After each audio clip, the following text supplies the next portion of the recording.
You're listening to Into the Mystery. Today we're exploring that nemesis of spiritual practitioners everywhere, the ego. What is it? What does it want? And what is it like to begin to experience ourselves without it? We hope you enjoy.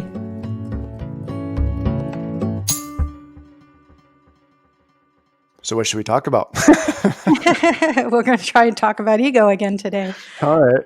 That pesky little critter. Well, I think we were going to start perhaps talking about the fact that so many people misunderstand what ego actually is.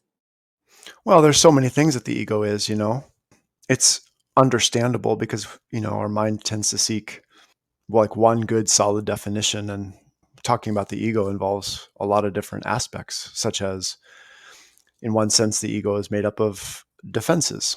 In one sense, the ego is made up of that basic I sense or identification with the body or identification with one's belief systems, right?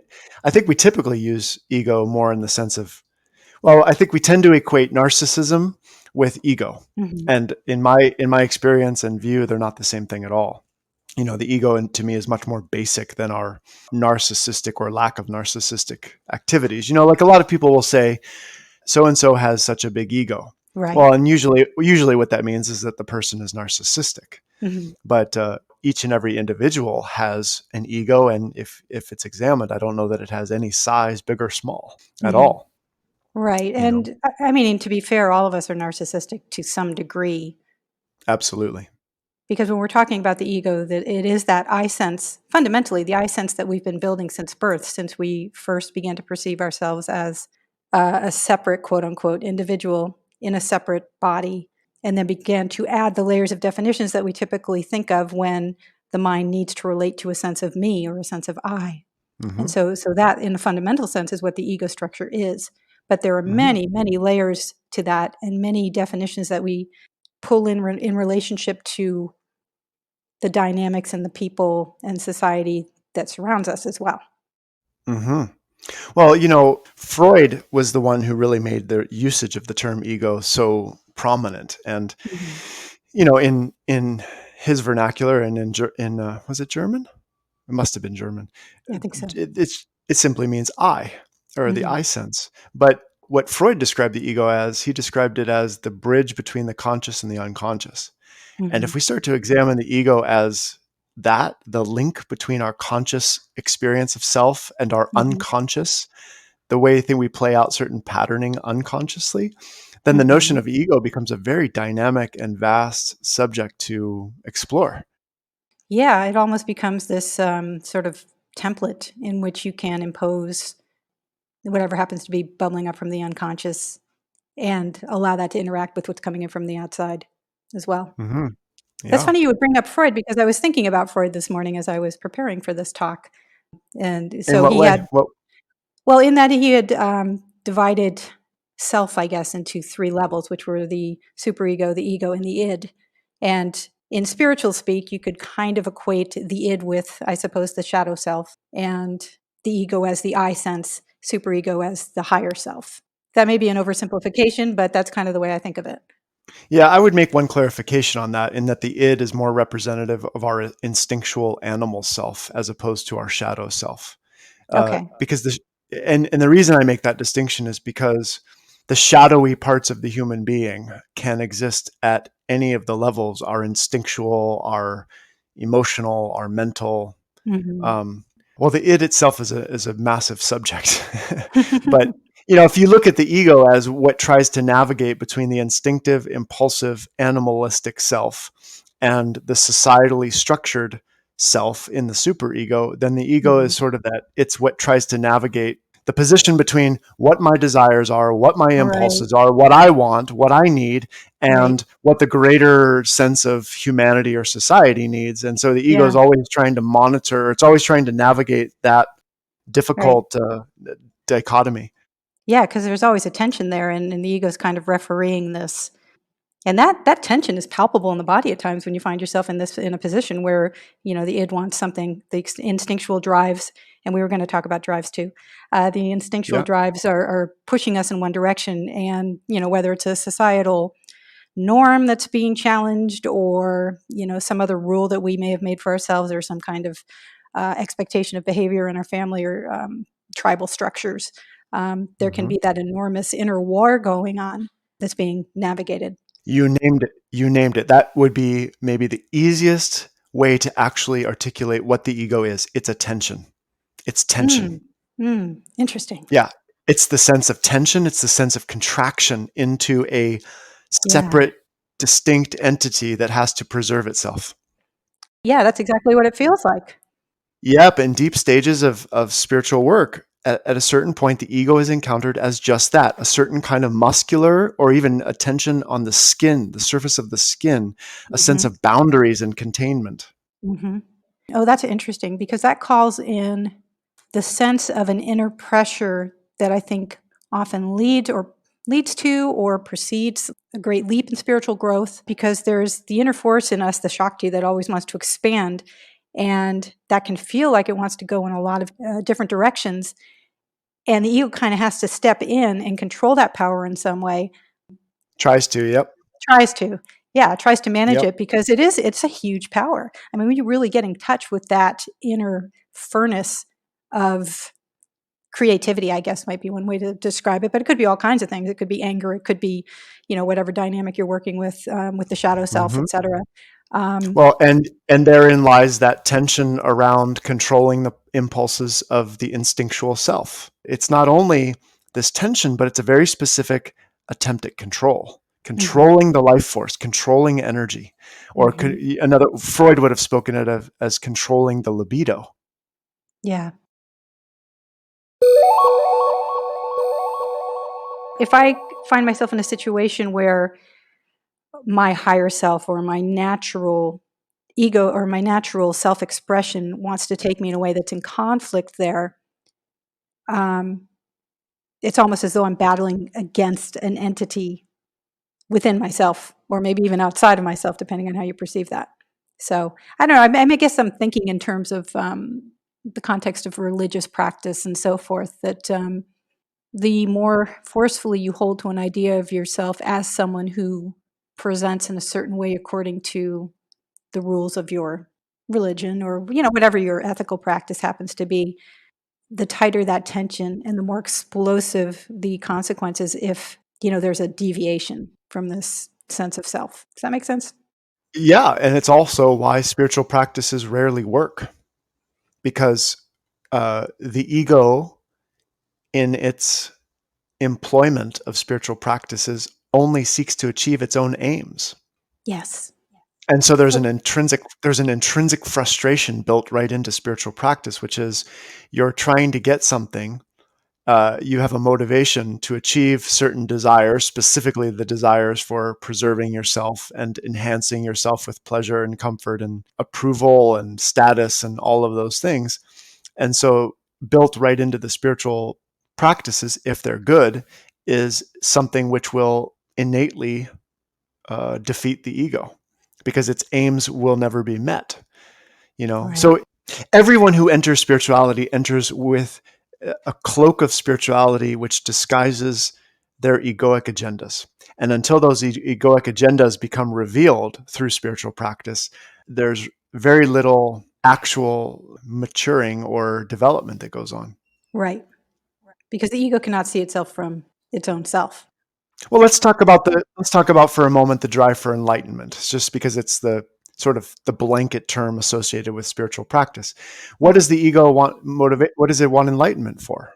Why? Why should the ego? Why should one want enlightenment? What's the benefit of that? Because there appears to be a personal advantage of some sort, to be able for the ego to be able to think of itself as superior in some way to someone who's not in a state of enlightenment. Yep, I think that's where it starts. that would be the drive for status. The Mhm. other would be, that it's going to provide you with this constantly good feeling of pleasure and comfort all the time. Yeah, and a relief from that very tension that we've been talking about.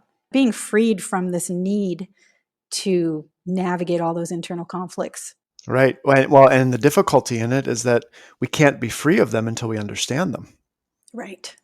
And the ego hates that so Right. much. Because it just wants. Well, it's a sneaky little entity because on one hand it's trying to get rid of itself, Uh-huh. by trying to accomplish by trying to accomplish the impossible. Right, right. It's It, trying it to like Mhm. pretend. Well, it's yeah, you're right. Sneaky is a really good word because it's trying to do an end run around itself to enlightenment, and it simply can't be done that way.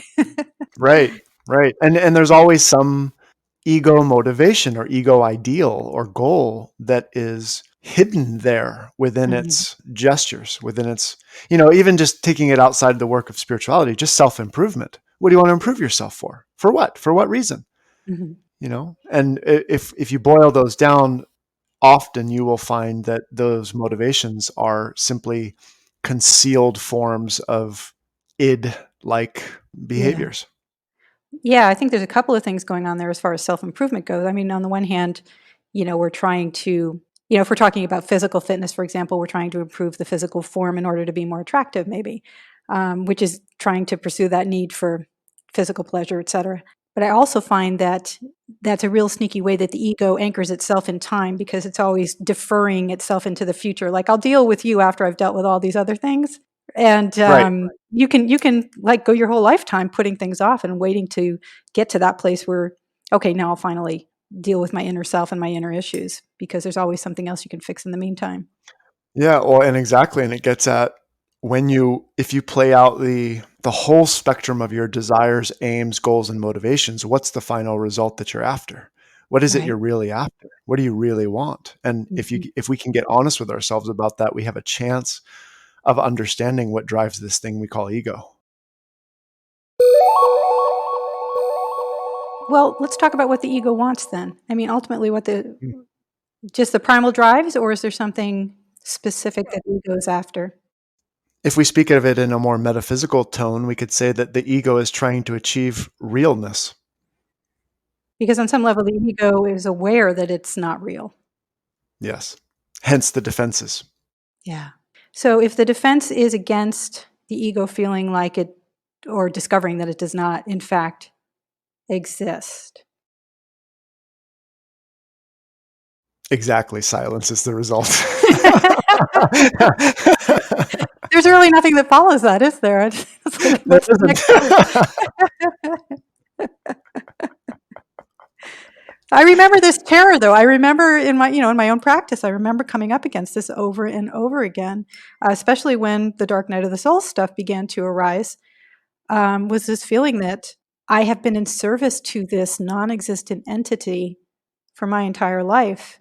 I have been finding ways to support it, to enhance it, to defend it from other people or forces that I felt were threatening, and it's not even there. And that was such a profound disillusionment, I guess is the best word. I just felt so duped by that because society is built to support the things that the ego wants. The entire advertising industry is an ego support, and in fact seeks Right. to increase what the ego wants or thinks it needs.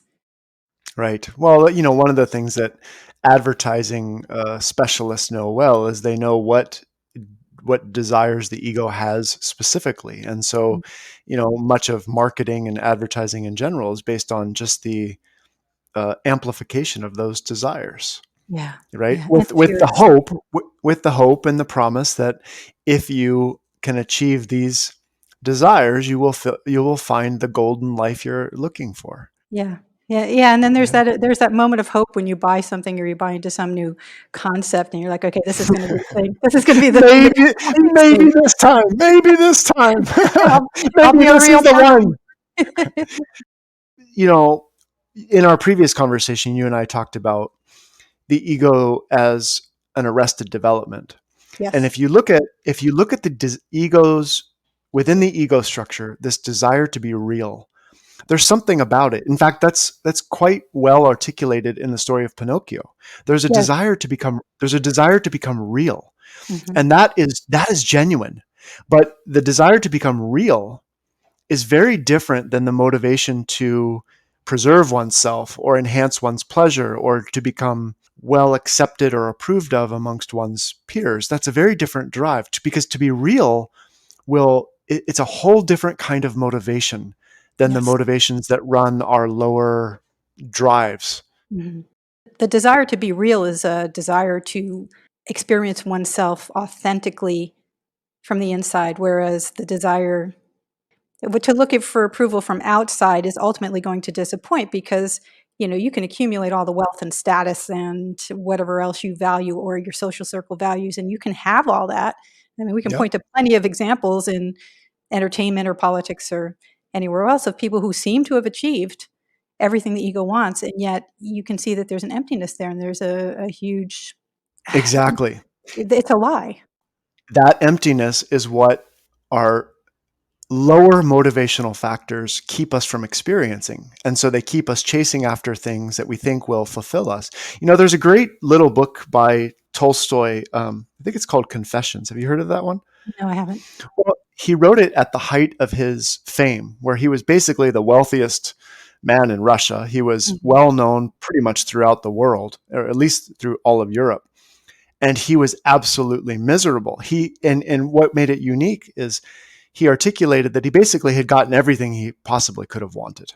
Mhm. And yet he was absolutely miserable. And I think it's only then in the dissatisfaction, which we could probably associate for most individuals with middle age, the Mhm. dissatisfaction of those motivations when they come to a peak, that we begin to realize, oh, I've been living a false life. I've been Yeah, chasing false desires, and they haven't provided the promise that I was told existed in those pursuits is simply not correct. true. It's not real. And so at Yeah. that point, a person has this choice to devote themselves to becoming real in Mhm. some way. I think there's also, when you come to that point, whether it's articulated to oneself or not, but there's the underlying acknowledgement that death is coming, that death is something that as long as we're pursuing all those other things, we're not really seeing or admitting to ourselves that everything is temporary. This body is temporary, and it really doesn't matter what we add to it, it's all going to come to an end. Yep. But once you come to that sort of disillusionment and a midlife crisis or whatever happens to come along with that, then you're forced to really look at the fact that the body is temporary, that my accomplishments Yes. will ultimately vanish. And boy, that's a stark moment in one's development. Sobering. Sobering. Yeah. Yep. And if we use that sobering moment well, it will lead us to it leads us to something like this. Pursuing all these temporary things is a waste of my life force, and I'm here to accomplish within myself something real and good and true. And if we use that disillusionment well, it will lead us on a path to seek the truth within ourselves, which ultimately leads us to universal truths, Mhm. right? And that is what you could say is that's the potential within the ego. That's where its development could go if it were supported properly, if it were Right. encouraged in the right direction. Right. Which would require a completely different societal setup than what we currently experience in Western culture. If an individual is interested in being real and true, since we don't have the societal structure that supports and encourages that, one will have to find an individual or a group that is going to foster that and help cultivate that realness within oneself. Right. Because we don't really have any good examples, hardly any, when we look at our society or our what we can find through media and such to say, oh, that's an example of what's real. That's an Yeah, example of what's true. that's an excellent point. Yeah, we don't have the role models for that. Our most of our role models are long dead. Mhm. So the ego basically, this is why I say it's an agent of society, because it's simply replicating everything it sees around it. And not only replicating it, but trying to win the game of Mhm. it. Mhm. So it resorts to violence, it resorts to competition. I'm not even against competition, but the way in which it utilizes it to try to make itself real is problematic. Yeah. So as we begin to dismantle the ego, as we begin to see all of its distortions and misconceptions about what we truly are, those features of ego sort of pile up for a while. You were talking about the momentum of personality one time, and I had this image of a freight train that kind of followed you through your life of all these ideas that you've drug around about yourself. And, suddenly maybe we have an awakening or we have some kind of an essential experience that interrupts that. And then all of that, wreckage kind of piles up all of a sudden. Then we have to spend some time sorting through it. And when you get to the bottom of that pile and there's nothing left but space and awareness, and if we're lucky, love, there ceases to be a quote unquote I that the mind can relate to. Like when I try to think about myself, I don't have anything to point to anymore. And this is a very, at least in the beginning, a very strange place to be. It's, to me, it feels kind of floaty, kind of, and I'm not saying I feel this way all the time. I mean, when I function in the world, I still kind of have a quote unquote me, but there are times when I feel like, I don't even exist. There's just this sense of there are pictures and there are sensations and impressions that come through the sensory apparatus, but the me that is experiencing this is in a way not even here. Now, whether that's the same thing as identifying with essence, I'm not entirely sure. It feels like almost a kind of a mental purgatory to me, Yeah. a sense of being in between the two. Well, there's two parts that I see where one is yes, as the dismantling. Okay, so let's go back to your original statement, the pile up. If we've spent our whole life moving in this particular momentum, the moment that one decides to stop that Mm. momentum, all the thrust of that energy forward, all the inertia will be Yeah. felt within one's being, and that can be overwhelming if you have a lot Mhm. of freight behind you. And uh, Miles um, long boxcars. but it is the beginning of something significant, which is the dismantling. I won't even say the dismantling of the ego. Let's call it the dismantling of the false self, which will reveal eventually exactly what you're talking about. That there's this centerless existence, this that Mm. where all sense of false self has simply vanished, and yet there is still something which you accurately called essence that is here even when that center has dissolved. Now, the piece that I think is missing, and this is often missing in spiritual literature too, and most spiritual paths, is that there's actually a development that follows that, Mm. where essence can be recognized as an incarnated. What we idealize in someone like the Christ or the Buddha is somebody who has realized themselves as pure being, pure essence, and yet manifest that in individuated expression. Mm. And that's why we have this sense of purgatory, because we've undone the false center within Mm. ourselves, but we haven't quite established that individuated expression of being yet. And that's a difficult transition, one that takes most individuals. I would guess it takes the average individual 10 years if they're sincere, 20 years if they're average, 30 years if they're a little lackluster, and it never happens at all for most people, Mm. because Yeah. it's a development to. There's a lot of subtle processes that we just simply don't have time to speak of here in this Yeah. conversation, but Yeah. there are ways in which, when the ego is allowed to dismantle, it does reveal, as you said, space. It does reveal awareness. It does reveal love, and those core attributes of our being become the new structures that Mm. replace the old fearful structures, and they become the very incarnation of being. Mhm. That's what's sort of pointed to by Christ's resurrection, is he's resurrected in Yes. full accord. Yeah. Yeah. Oh, Yeah. good. I'm glad you. Well, that'll be something for a future episode, I think, because yeah, I've wanted to talk about how the resurrection has been misinterpreted. But staying on the track of ego, that's such a subtle thing you just said. So incredibly fine in terms of the idea of essence then beginning to create structures of its own or manifest as its own expression in the place of the ego. Yes. Yeah. Okay. Yes. Which is totally, you can see that is, I'm sure you're already sensing that it's completely outside the motivations of ego. It has no such motivations of any kind that way, but it does Right. have its own manner of motivation, such as, one way to look at it is the motivation to serve, the Mhm. motivation to express, the motivation to create, the motivation to share, the motivation to forgive, to love, to empower. Ah, I had not seen that before. Thank you. We had initially intended to talk about motivation today and where motivation can come from when it's not coming from ego. So that was a nice Right.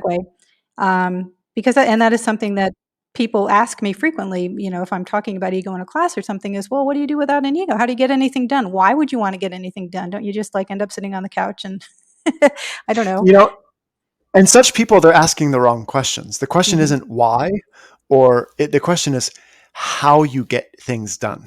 Hmm. Because when you get things done in presence and with the full magnitude of your being behind them, it doesn't matter whether you're planning a trip, doing your work at the office, washing the dishes. You have this sense of connectedness and profoundness with whatever you happen to be engaged with. And I Right. think that that's the thing that's invisible from the point of view of the ego's motivations, because it's only after self-preservation, pleasure, and status. It doesn't understand that there's a whole realm or region of motivation outside of those immature drives. Or let's Yeah. say, I don't want to call them immature, those undeveloped drives. Right.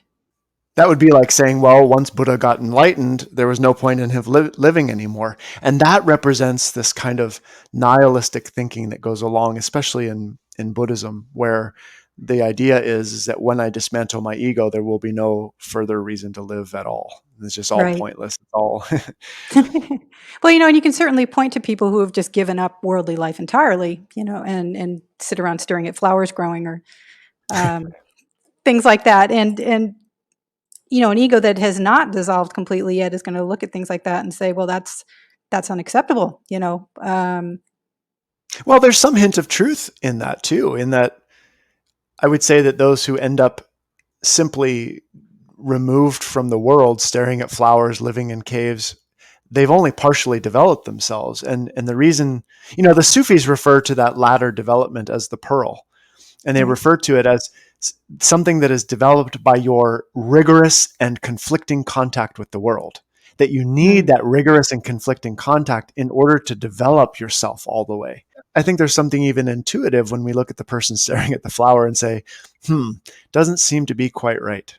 Yeah. Okay. Well, that's fair. I mean, I was kind of thinking of it from a different angle, which is, that is still attached to that idea that the ego exists purely to serve its traditional um, Well, needs, it and does. without Yeah. yeah, and then without that, then we'll just simply be blobs of consciousness, Right. floating through Well, life. and that's if you if you look at that mindset, it is the ace card of the ego. It basically says, without Yes. me and my motivations, your life will become empty, meaningless, and hollow.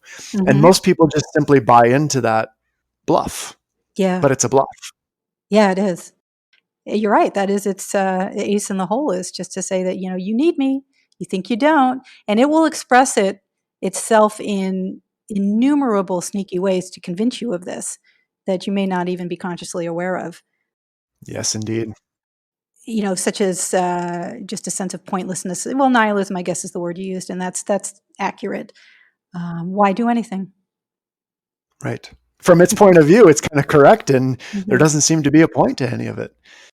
And what it doesn't realize, though, is what it doesn't know. And Right. that's Right. where the juice is. That's where the meaning and purpose of life are, is beyond where the ego can see. It's like beyond the horizon. Do you think there's a point where the ego, and I mean, we need our practices to find that point beyond the horizon, to get through the purgatory and find ourselves in the place where essence can then take over. Well, Um, I would say that the practices are more for exhausting the ego motivations. That's how I would describe them. That they're actually to facilitate a quickening of the dismantling process, as opposed to bringing us somewhere.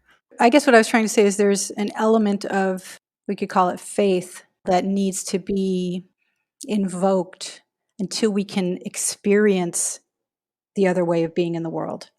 Because the ego or the mind can't quite believe in it until it's been experienced.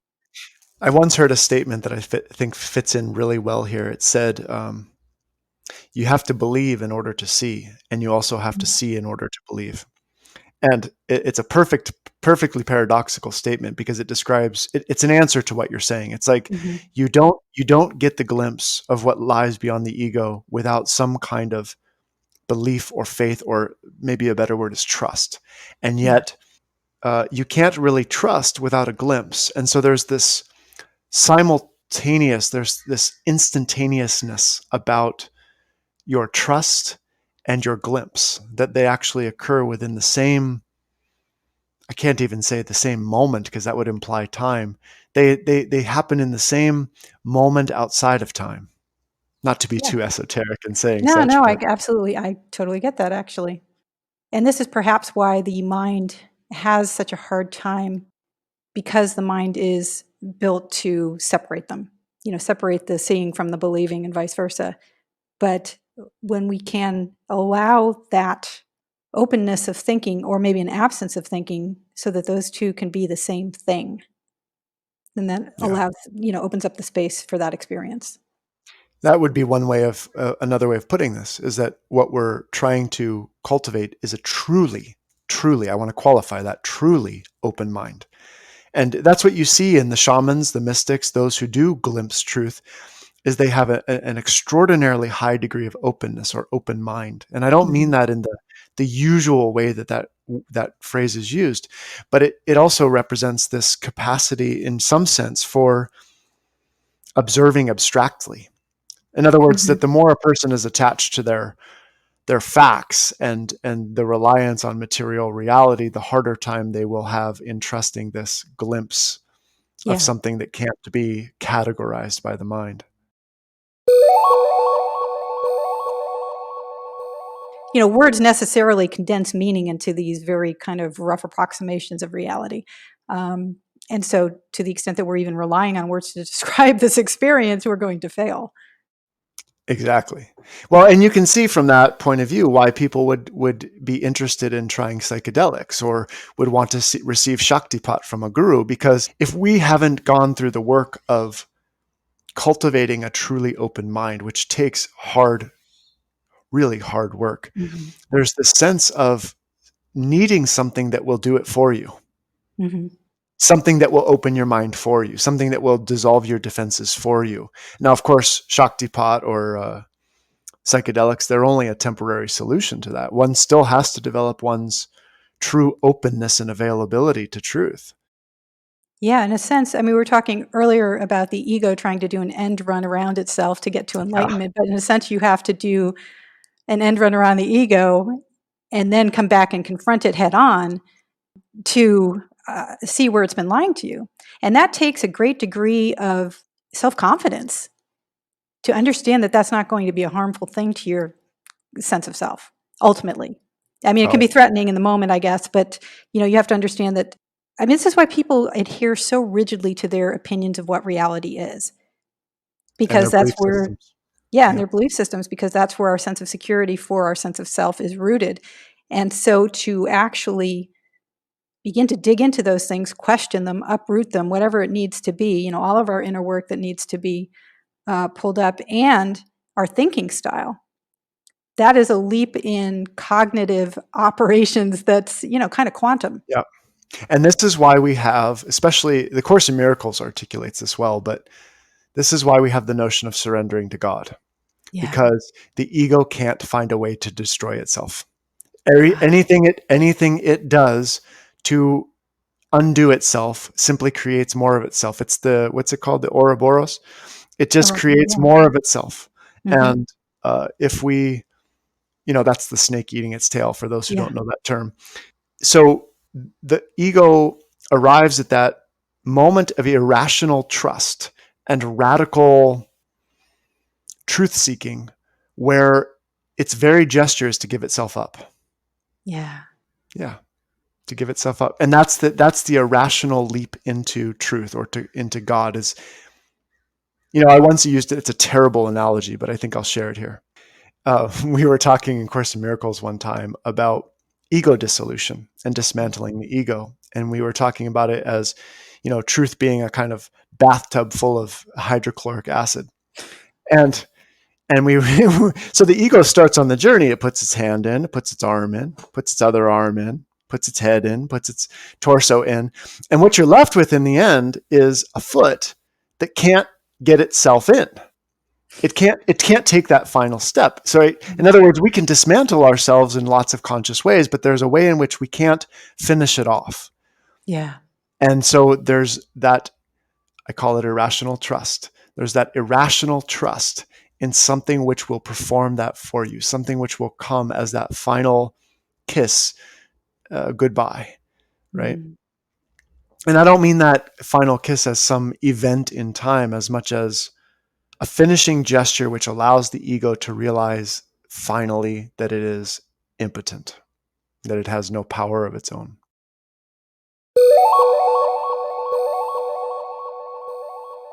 So this poem is by Mary Oliver, and I think that it's called The Journey.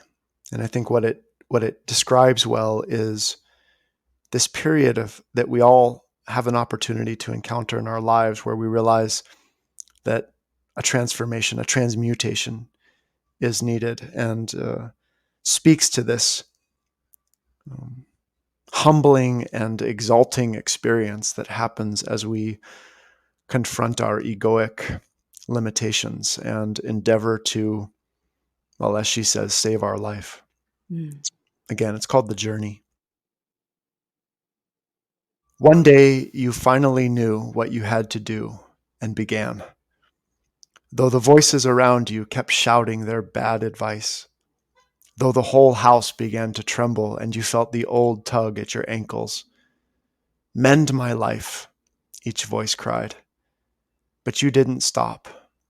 You knew what you had to do, though the wind pried with its stiff fingers at the very foundations, though their melancholy was terrible. It was already late enough, and a wild night, and the road full of fallen branches and stones. But little by little, as you left their voices behind, the stars began to burn through the sheets of clouds, and there was a new voice, which you slowly recognized as your own, that kept you company as you strode deeper and deeper into the world, determined to do the only thing you could do, determined to save the only life that you could save. That's lovely.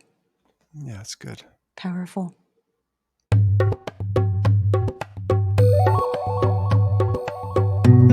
Thanks for listening to this episode of Into the Mystery. We hope you gained something useful. If you'd like to learn more about our work, you can go to our websites. Mine is at adivajra.org, adivajra.org, or visit Rishika's at interdimensionalyoga.com. If you have questions or topics you'd like to hear about in future episodes, be sure to drop us a line. We'd love to hear from you. Thanks for listening.